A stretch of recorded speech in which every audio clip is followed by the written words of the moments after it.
Hello, hello, hello, hello. Okay, so tonight's guest on Rising Vibes is the Trim Lady. However, tonight's episode is not sponsored. If you would like to become a Rising Vibes sponsor, please feel free to reach out to me via email, text, or call, or you can send me a DM or a message on Facebook. And I'll be happy to speak with you about what it is that you're looking to do with your brand, and we will go ahead and get started working. The Trim Lady, of course, you guys know there are a lot of trim polishers in this game, but the Trim Lady is among the elite when it comes to doing trim. So many people from all over the world send their trim to her. They wait. They're like, okay, I'm gonna be patient. I'm going to send my work to the Trim Lady, and that's where I want to do it. I know so many people who have had her to do their trim, and they have been over the top pleased with her work. So while we wait for her to join, what I need you guys to do is, if you have not subscribed to the YouTube channel, make sure you go ahead and subscribe by clicking the link.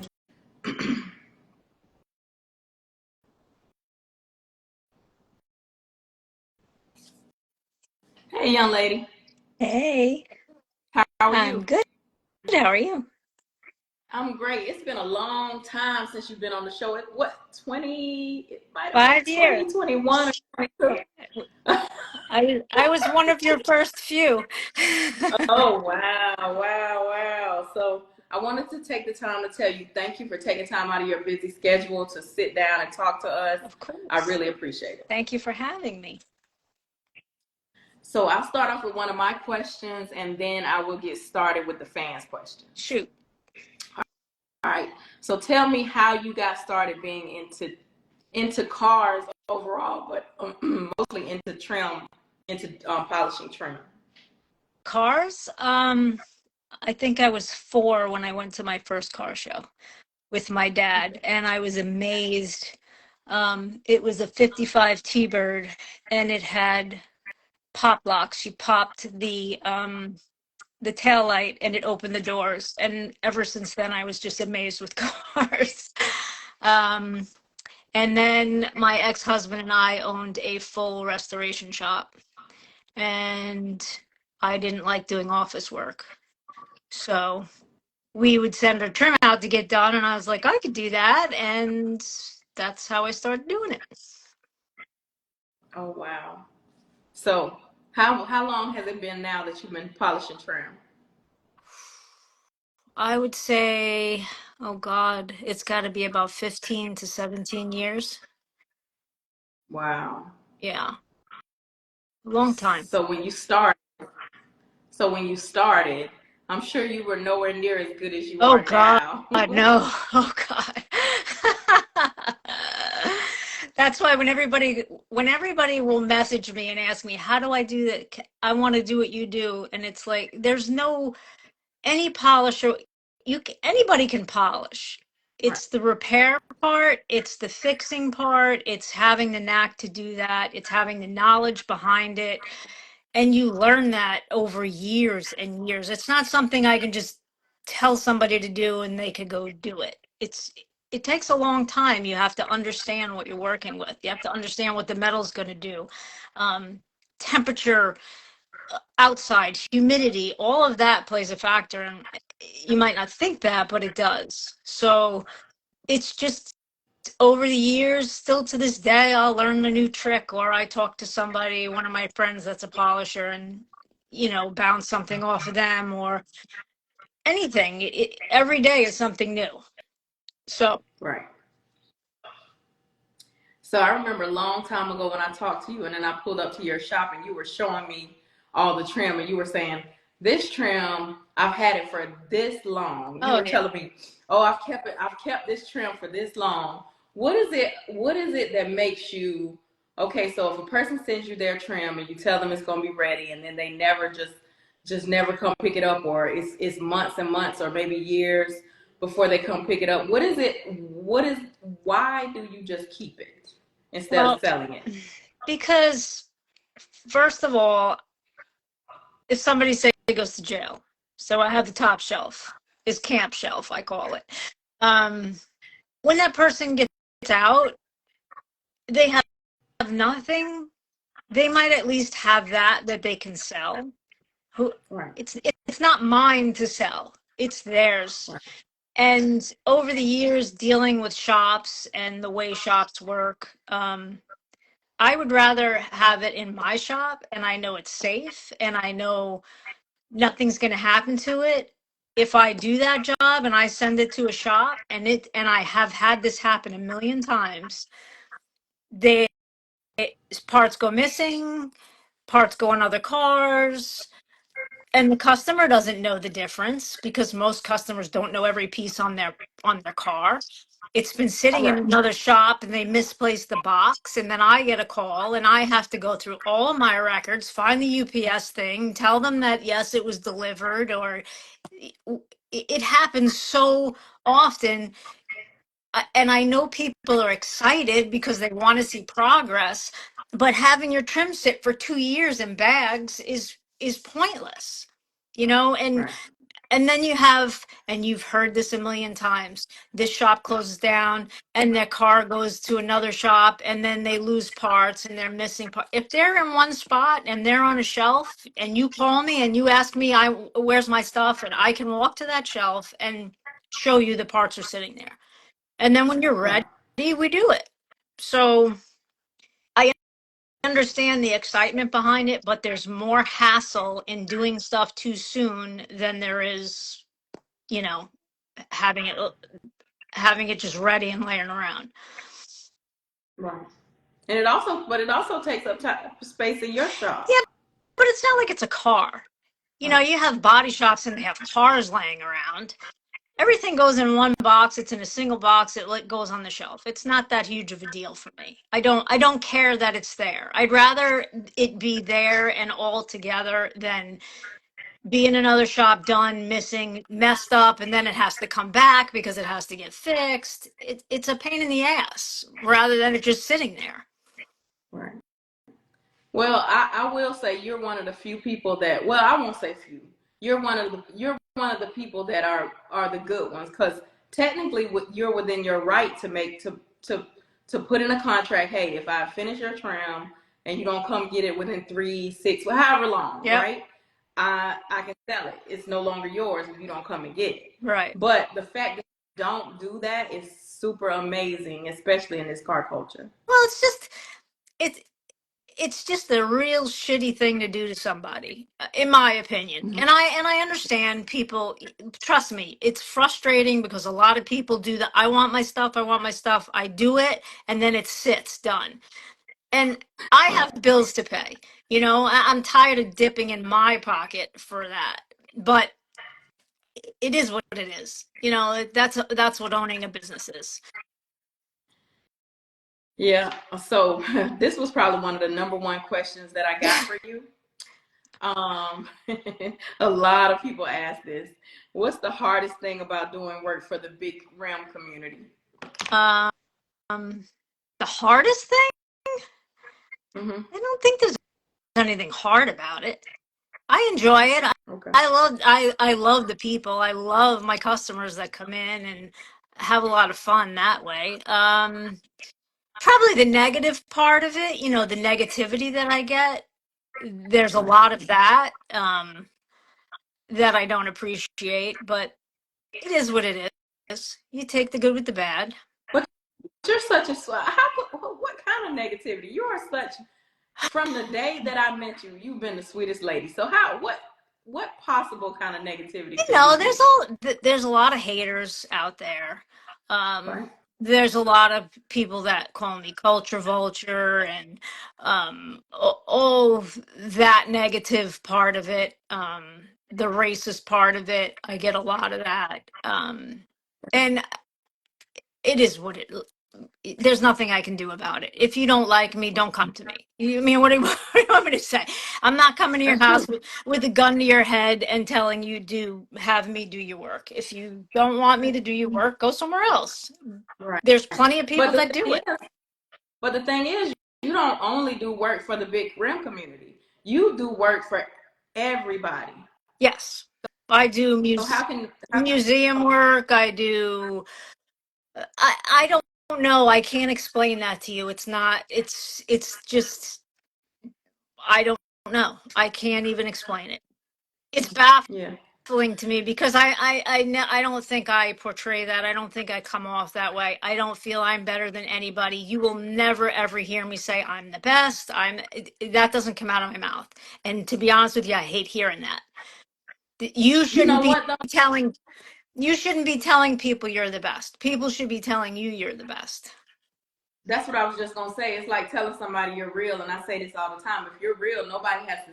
You don't have to tell anybody. Exactly. People are going to say it. Like you can see it in the comments rolling up, or when I say something, or like when I put out on the schedule that you were coming on the show, people sent me DMs, and I guess they had not probably been following me a long time to see the first interview with you. So they're like, "Oh my God, I've been waiting for you to talk to her."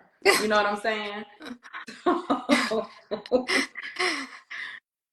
So I'm just like, nobody ever has. And like I said before you got on, I'm not taking anything away from any other polisher, but in this car culture, and it's not just the urban car culture, in the culture period, you are one of the elite polishers that we know.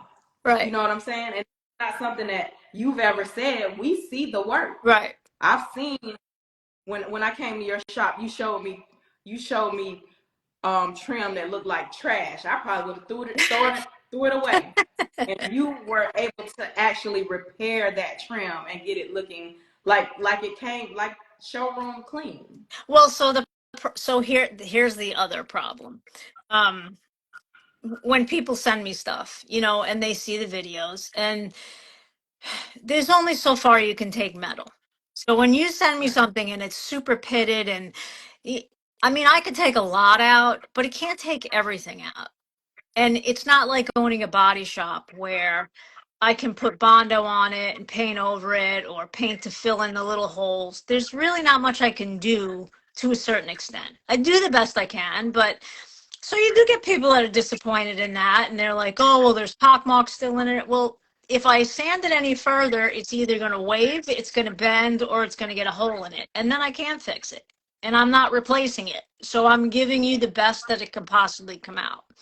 And Right. that's, you have to, people's expectations sometimes can't be met. And that sucks. But you try your best with everything that you can do. And I prefer to take on the hard stuff where a lot of guys will be like, I'm not fucking doing that. Are you kidding me? It's a waste of my time. But it's not, because it makes you a better polisher and it makes you a better, repair. And sometimes I can't fix it. Sometimes it's like, fuck, there's nothing I can do. That's what I was gonna say. See, some people wouldn't even take it. No, You take on the challenge to try and fix it for people, but some people wouldn't even take it at all. right, So I guess you kind of got, or they'll be like, "Hey, I'm not. You might want to buy new." right. I mean, but And these cars are so old. I've come to the, I can we've now been able to make new out of old and cut things down and weld edges on and do things. So it's evolved to the point where we're at least trying to do things for these cars that can't nobody else is doing. Right. Like Sandman's making new parts, and that's freaking awesome. But some people can't afford those parts, and they're reduced to keep what they have, and that's an option. If you can afford it, great. But a lot of people can't. A lot of my customers work regular jobs and don't have, hundreds of thousands of dollars to build these cars. They want to still enjoy it. They want to still have a nice car, but they just can't afford that. They have kids, they have a house, they have, you know, reality. So Yeah. there's other options. Yeah. The thing is, the people who cannot afford it, they like you said, they still want to enjoy their cars as well. It's a lot of 9 to 5 Of builders, course, and so a that ton is of them. And I'm going to be honest with you. I've done football players' cars, I've done rappers' cars. They are treated exactly like my everyday guys. I do not, you can ask anybody that calls and I need my stuff quick or can I pay extra? And I tell everybody no. I'll work with you, but I can't, no. Because it's not fair. And I don't care how much money you have. It's still a car to me and it's still a job to me. And the theatrics of the behind, I don't give a shit about. I don't care. That's a good thing. I know a lot of shops that won't allow people to skip the line, and that's a great thing. It's Because you know, me as a 9 to 5 builder, I can't compete with a football player or a no, rapper, but I still want to enjoy my car just as much. course, and I enjoy working for those people because they appreciate what you're doing for them. Whereas somebody who's just throwing money at you just wants the end product. They don't care how they get it, and nothing, nothing makes a difference to them. Whereas somebody who's really working hard for that appreciates it and cares about it. So that's a big deal to me. So, what would you say is the hardest part of your job? Um, everything. I'm just spread so thin, like people don't understand the just cleaning the job up to get it prepped. I do that. And Joel will do prep and I polish and I clean and he packs and it's all that and answering the phone and answering emails and answering Instagram and Facebook messages and then packing jobs and shipping jobs and everybody says, "Oh, just hire people." We've tried that. It doesn't work. Nobody's going to do it as good as you. The quality goes down. I don't have time to babysit somebody. I don't have time to worry about somebody stealing parts. So I'm spread so thin there. And then I'm also a wife and I have a home and I have to clean and do laundry and cook dinner and all of that. So, I'm spread so thin all over that it everything sucks, you know? Do you ever debate giving it up? No, I love what I do. I will probably die at the wheel. I hope not. I hope not. No, I honestly love what I do. I mean, if I hit lotto for 400 million, yeah, probably I'll bake cookies, but no, but other than that, no.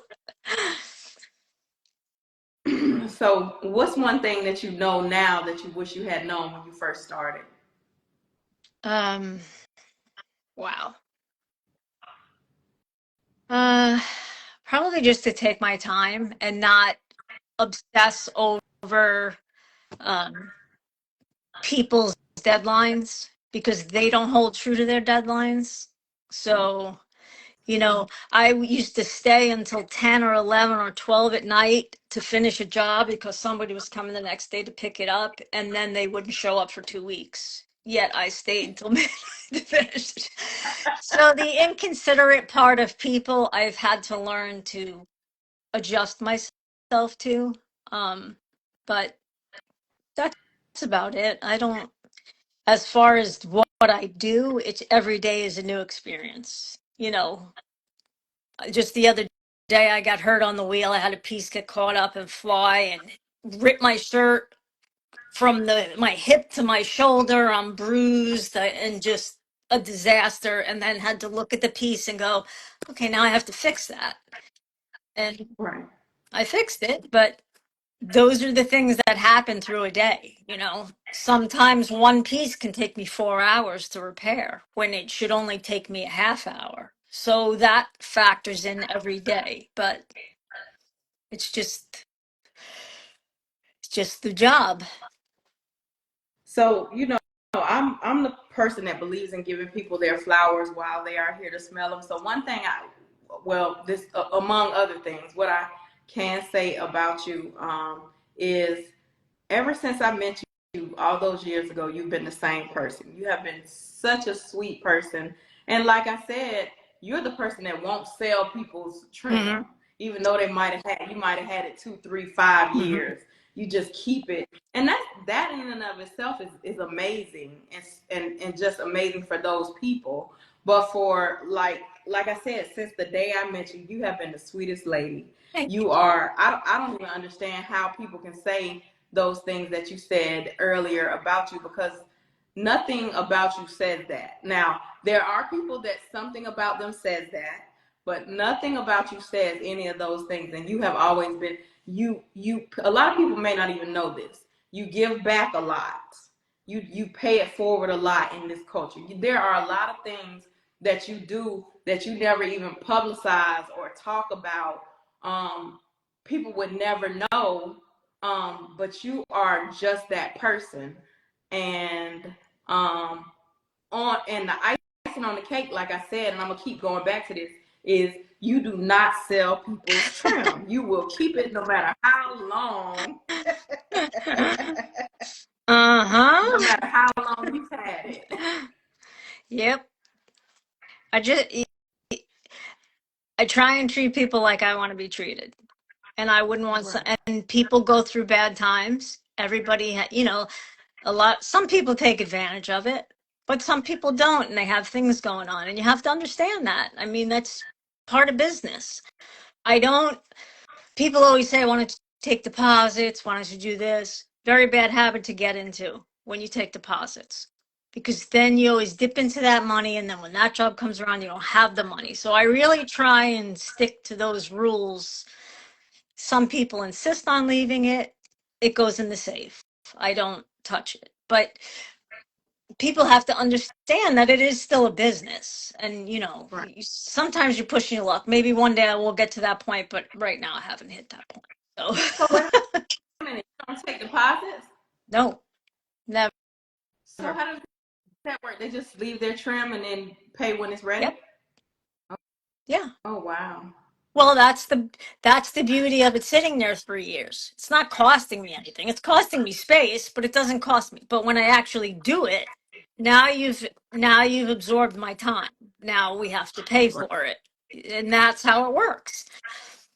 Right. And people call all the time, is my job done? I want to see it. I'm excited. And I get it. I understand that. But now you see it, and now it goes in your closet, and trust me, I've had dogs chew it up after it's at their house.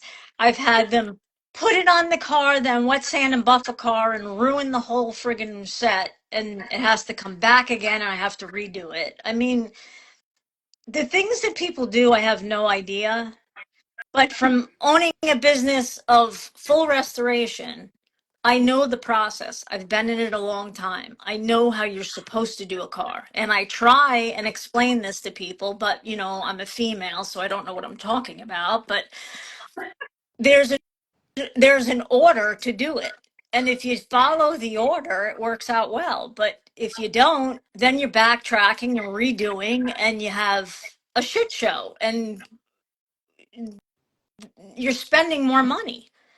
It's Right. just like walking into a shop and it's a paint and body shop and you hand them $20,000 up front and your car still sits there for 4 years because now they've spent your Right. 20 grand and they haven't done a friggin' thing on your car Right. because you thought you were a ball and walking in there going, oh, I got a bag and I'm going to put it on the car. Well, great. And now it's gone. And now you have no idea how many times I hear this. Right. I'm not naming any shops. I'm just saying they're not all like that, but a lot of them. And then they disappear with their cars and then they're never to be found. And now we're out 50 grand and we're starting over from scratch again. That makes no sense to me. God bless the dead. Murphy used to call them deposit junkies. So they'll take your deposit Yep. and they didn't do right with your deposit. So now they got to take your deposit money and work on another car. And it is just a lot. I hear a lot of horror stories. I really feel bad for people when it comes to their shop, when it comes to having their cars in the shop. And it sucks. It does. It's sad. It's really you have no idea some of the stories that I hear. I mean, 2 and 3 cars, motors stolen, rims are stolen. I had a guy. I've had his stuff for forever. He got out of jail. He called up in a frantic panic. They sold my motor, they sold my rims. All I have is the car. Do you still have my trim? I'm like, of course I still have it. Well, Hmm. can I get it back? Of course you can get it back. And I delivered it to him. And I didn't take any Right. money from him. Oh wow. But somebody else took all of his stuff and sold it. And, you know, I guess you have no recourse at that point, but, you know, Yeah. that sucks. Yeah. That's a shitty thing. So yeah, that's true.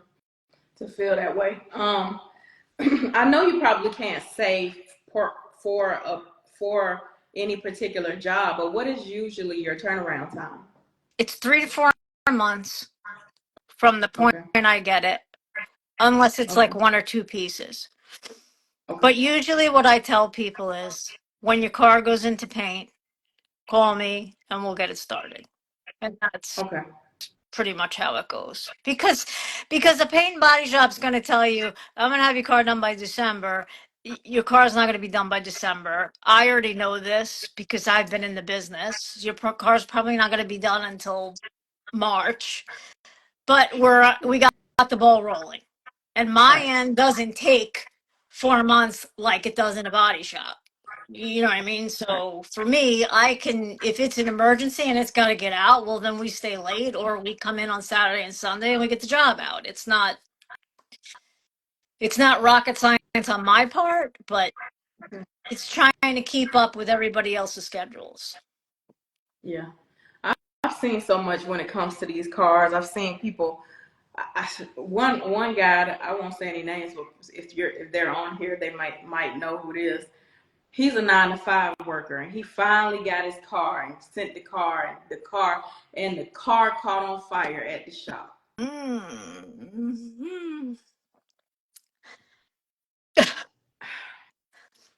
I felt so bad for him. I just saw one of those videos today of a 68 Charger went on fire. And the guy was literally crying in the parking lot. And a lot of guys were making fun of him. And it was almost like you have no idea the heart and devotion that goes into this. To make fun of somebody when that happens Right. is ridiculous. And Right. they were starting a fund to give the guy new parts to build a new car and yada yada yada. And I always said, I'll do the trim for free when he finds the car just to help the apart because I know how gut wrenching that stuff is. Right. Um, Right. but you see a lot of that, and then you have the finger pointing game. Well, was it the audio guy? Is it the guy who built the motor? Whose fault is it? Well, So this particular car, it was caught on fire at the shop, in the shop, did he have and insurance on it? I said, I have, I never asked. I just was like, I'm not even gonna stay out of it. So I don't anybody think so. watching this video, always have insurance on your car at every build stage for something when it's in the shop. Do not just wait for shop insurance. You can carry Right. X amount of dollars of insurance on your car as it's being built. So God forbid that happens, at least you're getting money back. Right. That's a good tip because I never thought of that You until can his always his car. You can always change the amount of insurance, but if you insure it with Haggerty or whatever, you can put it for a low value for what the car's at and then keep changing the value of the car. Yeah, he happened to buy some car jewelry from me for his car, and I felt so bad for him. I didn't see Like this, so I don't know who it is. he was a 9 to 5 guy, so Oh, I mean, and it was a dunk. oh, So now he's got another car. It's not a dunk this time, and he's just building on that car now. So sucks. I do see a lot when it comes to the shops. Um, and people always you know what, one thing I used to recommend shops, I don't even do it anymore. I just tell people where I took my car. There are some things that I will recommend, but shops are not one of them. If you ask me who painted my car, I'll tell you. Outside of that, I can't tell you that. I'm not. No. No, there's Mm-mm. about 5 shops that I would recommend, and that's about it, honestly. So, 5. 5 out of millions of shops. That's crazy. Well, 5 out of that of what I have knowledge of. There's 5. So, Right. but I hear, you have to remember, I hear my customers are in Chicago, they're in Iowa, they're in California, they're Texas. So I hear not just Florida stuff, I Right. hear everywhere, and Right. the sob stories, who screwed me over, who stole this, who did that. I hear it way too much. So, So now I will say this though. I worked at a reputable shop at one point, and I seen customers come in and say something like the owner will tell them, hey, you really need to do this, this, and this. And the person will say, well, can you just cut that corner? And then they get on social media and say, and chew he them did apart. this, did that. And I'm like, I can't say it because it ain't my, but he is lying. Mm-hmm. I was present for that conversation. Yeah. You, sir, are lying. Yeah, it happens. Yeah. There, it's the game. It's just the Yeah, I game. know it happens with you Yeah, too. it's the game. And you know what? I used to care, and now I don't. I don't care anymore. Say what you want about me. You tell your stories, how I did this to you, or whatever. If you know me, you know better than to think that. So, Yeah. Yeah, it is. Here's the thing when it comes to social media. I feel like people feel like whoever runs the fastest to the internet and yells the loudest is the person that's telling the truth, but that's not always the truth. Sometimes the person who doesn't say anything, if they start telling what happened, it'll really be a problem. right. Yeah, it's So, definitely. uh, Everybody runs the social media. Everybody wants to be the it, just like in building these cars. You're never gonna be Nava because Nava is a vibe in himself. And you could try mhm, to achieve that, but you're never gonna be that. So just be mhm, you and do you and stop copying and stop trying to have everything that everybody else has. Everybody comes mhm. in my shop and they're like, oh, I want to gold this and I want to gold that. And I'm like, okay, but you do realize that once you start golding this and chroming aluminum and doing all that, it's ruined. You're done. You live with it. You got to love it. That's it. Or you're getting new parts. Right. Like you're trying to be something that you're not going to be. Mike told me people will say, I need my frame done like Novel, or I need my frame done like Supercharged Kid, or I need my frame done like, and he'll be like, well, what happened to the originality? Of course, this is a business. I'm gonna do what you're asking me, but what happened to the originality? Like, I know I'm building an '86 SS T-top, and somebody said, are you gonna take the tint off the windows? No, I don't need nobody knowing who's in here. So the tint is gonna be black. We're gonna take the tint off and we're gonna re-put the tint on, and I'm gonna make it as black as I can. Well, what about people seeing your interior? Nobody needs to see my interior. The only person, even though Stitch is doing my interior, so it's gonna be A1. But no, the only person that needs to see my interior is me. I'm the one who's paying for it. Yep. Now, if I go to a car show and open my doors, but a lot of people don't build their cars for them. They build their cars for the internet or I got a guy friend, he's really funny. He said, I remember back in the days we used to build cars But for ladies. the B words, the ladies. But now these dudes are building their cars for other dudes. And it is scary. Yes.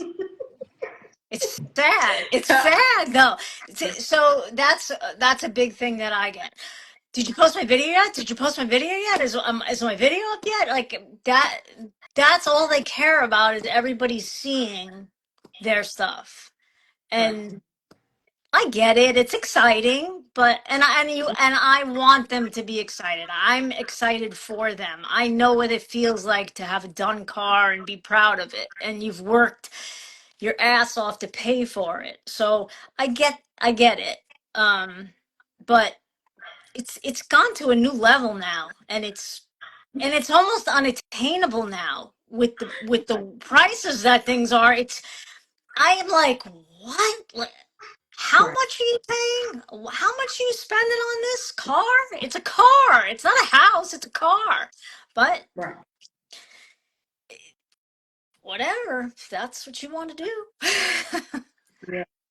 I tell people all the time, I probably would never, even though I grew up in Florida, I probably would never build a dump. But if I did, I definitely ain't spending no $200,000-$300,000 building a car. Now that's not to say whoever does that, that's not for them. That's their thing. What's that song say? It's your thing. Do what you want to do. Mm-hmm. I, I'm not. I'll buy some land before I spend 200,000-300,000 on building a car. But that's just me. Yep. Now Well, that's like going I'm to not buy. bashing anybody. That's like going and buying a Chanel purse and having $5 to put in it, or having the 2,500 to put in a $10 purse. You know what I mean? Like Right. that's but that's, I think as you get older, that changes. You know what I mean? Like I don't really give a shit what people think about me or what I have, or yeah, I have nice things. Yeah, I have, my designer stuff, but it's not who I am. You know what I Right. mean? Like everybody wants a nice car. Don't get me wrong. I don't Right. want to drive around in a 82 uh, piece of crap. But it, it's just, I don't know. It's gone to a new level that seems so unattainable for most people now. That it's not even fun anymore because you're competing against a $300,000 build. I mean, Right. nothing's not been touched in this car, Right. but you didn't do it. So it's a bought thing. Is there as much Yeah. heart in it as if somebody else, if somebody builds it? Who's that kid that did the build on live in like 60 days for the Rick Ross Oh, show? yes, yes, yes. Um, oh my goodness, I can't think of his name. I know who you're talking about. I had him on the show. Yeah, What's his name? That was interesting. That was really interesting. but that makes you root for him. You know what I mean? Like that, you root for somebody like that. When I used to judge car shows, those are the people that I would give trophies to. The kid who worked in his that's what it garage I did a show once, and this kid, the mom came up to me and she's like, "Oh yeah, he's been working to get it to this car show, and him and his dad were building this truck together, and I gave him a trophy because he deserved a trophy, not the guy that went and bought a Cobra Shelby that doesn't even know what's under the hood right. because he spent all this money on a car. That's not where the heart is. So, They said it in the comments. His page is Visions to Reality. I don't know how I ran across his page when he was building that car for Ross's show, but I think I ran across his page when he was on like day 3, and I was so invested in that. I had to get him on my show. And when his name is Quentin. He is such a humble little oh guy. yeah. Like, and I know he's a grown man. I shouldn't call him a little guy, but he's young. But he is so humble. When I tell you, and he's told me he's actually working on inventing some things in the car Oh, culture. good. This kid is super smart. It's gonna blow y'all mind what he's Oh, I'm doing. excited for him. That's awesome. Yeah, yeah, and I'm like you. I feel like people like that really deserve accolades and things like that. I mean, it's one thing to be well off and have lots of money and be able to do things just because you're well off, but it's another thing to get a car, have to put your hands on it, have to do it yourself. And I'm not taking anything away from somebody who has the money Of to course do not. whatever it is that they do, but it's just something to be that's what made me start going to the shops and working and helping them work on my car and stuff like that, because I just didn't want to be that person that didn't know what was going on with my car. Well, you get a lot of that, and it's not that it's ignorance, it's just that people don't know. But if I talk to them and I tell them, you're missing this part and this part and this part, I know donk trim like the back of my hand, and they'll argue with me. No, I'm not. This is all that came off the car. And I'm like, okay, but this is not, there's other pieces that and well, you don't know what you're talking about. Okay, so we're just going to do this. And then when they're going to put the car together and you're missing this part, and now you're held up because you don't want to listen to me, go call somebody that you think knows better than me and figure it out, But people really need to do a little bit more investing in what they're actually spending their money on. You know what I mean? Like, Right. you really need to know what you're buying and what you're putting in. Stop watching the internet and people that have no idea what they're talking about, and go to people that know and learn from them and learn what's in your car so you don't look like an idiot. Right. Do you have a dream car, and do you own it or have you built it? No, will never be able to own it. It's the car in the picture that you posted me in. Mm-hmm. It's a 39 Delahaye. That's your And dream it's car? about $6 million. Yeah. That is my dream. That and a 58 Eldorado Baritz. Those are my two dream cars. And that one's about 250,000. So how do So, you know you'll never be able to own it? See, you got to put oh, it out in the universe. oh no, that will never happen. There's one, I think, left that tours the country. They might feel bad and give it to you. Yeah, there you go. Where do you see yourself in the next 5 years? Right where I'm at. I don't see Still myself gonna be working. still working 6, 7 days a week. Yeah, 12 hours a You work day. 7. Sometimes. Yep. Listen, I thought nobody worked You more don't than me. understand. I don't get a break. Nobody lets me breathe, because from the second I'm shut the doors, then the messages start and they go until 1, 2, 3 in the morning. At 2 in the morning, when you ask me where your trim is and you think I know, at 2 in the morning when I'm not even in my shop, I don't know where it is. There's over 100 cars worth of trim in my shop. 100 cars. There's boxes of trim everywhere. I, I don't know when I'm sitting in my bed where your stuff is. It killed me with people. I mean, I understand the time difference. You may be in Cali or wherever, but when people send me messages on my parts page at 1, 2, 3 in the morning, I'm just like, you know what? I Okay, fi- I'm I just. finally learned the silent button at night, so that goes on now at, I think, 8 o'clock, and I don't see the messages till 5 in the morning. And then when they message me at 3 in the morning, I don't feel bad responding at 5 in the morning, because fuck you. You woke me up, I'm gonna wake you up.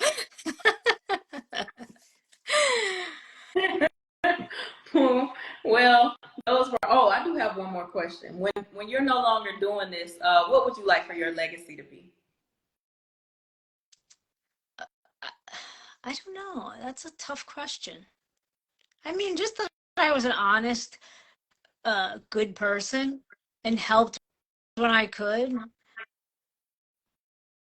Yeah, Not so much you about definitely.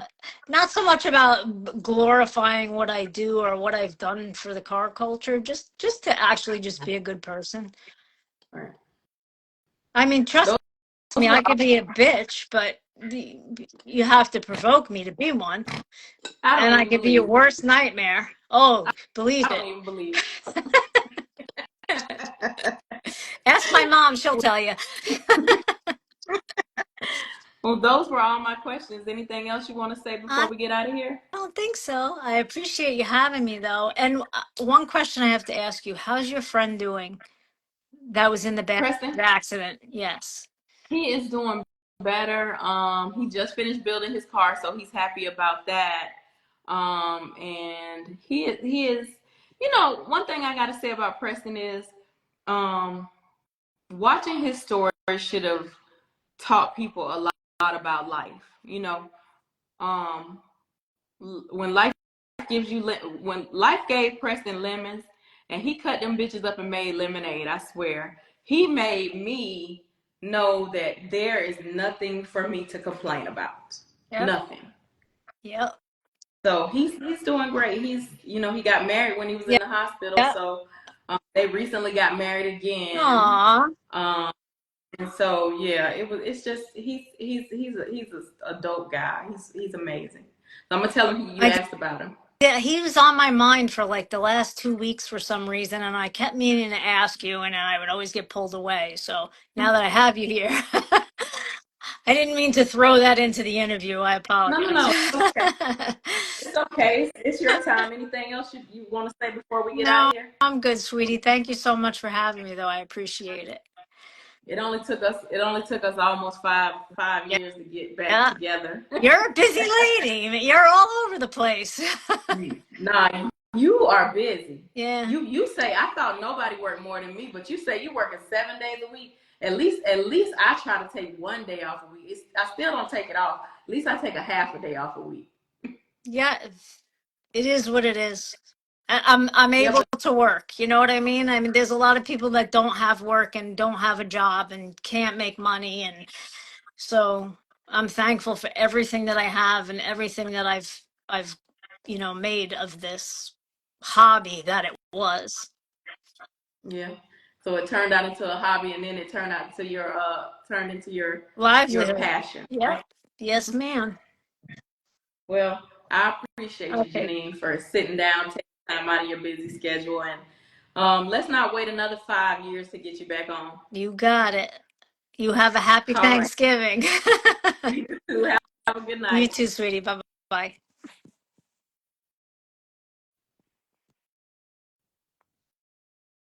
So, guys, if y'all missed any of tonight's episode of Rise and Vibes, you can catch the full replay on YouTube. Thank you guys so much for tuning in to tonight's episode. And everybody have a happy and safe Thanksgiving. I'll see you guys next Tuesday night again at 9:30 p.m. Eastern Standard Time for another episode of Rise and Vibes. Have a good night.